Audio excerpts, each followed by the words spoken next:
Hebu subiri kidogo. Habari za siku. Mama Shaon. Marhaba, kijana wangu. Yaani mimi tangu nikuone unazaliwa sijawahi kusikia una mwanamke, umesingiziwa mimba au una demu. Mama ya. Yaani shida ni nini? Mimi na demu wangu mmoja nakaa Kisemvule kule mbali. Ndio maana umeonaje maeneo ya huko. Kumbe yuko mbali. Basi chukua huyu hapa wa karibu. Huu ujauzito huu ule wewe. Jamani, basi karibu kanga faida tu kanazaliwa mimi nakaona. Huyu ndio hii mimba kuanzia leo ni yako na utailea. Umetaka, hujaitaka utailea. Ndio leo yakani mimba sio kwangu, sijaenda kuna mahusiano naye huyu mtoto. Ndio yeye mimba sio kwangu na sijui baba mtoto. Jamani mama, hii inakuja jamani Sasa sasa mnaanzia hapa mahusiano yanaanzia hapa na ulezi wa mimba unaanzia hapa. Yaani hii mimba bado ndogo.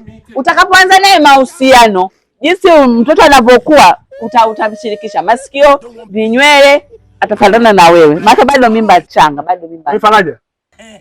Baba mwenye hii mimba ni nani? Achana na maswali. Sasa hivi unailea huilei. Je, mama una akili wewe? Sasa utajua kama sina akili au na akili. Mama sasa ninaita. Unataka kumsikia mtu wako kumtongoza katika tano. Tulipoanzia ndio tunaishia. Kumbe ulimtongoza? Huyu hapa kakukubali. Kubali na mimba. Kwako namtamani. Kitambo lakini sasa hivi mimi nampenda. Kwanza wangu mpende kwa sababu uko na mimba. Sasa unanipenda na mimba. Sasa sikiliza. Ni hapo mbavu.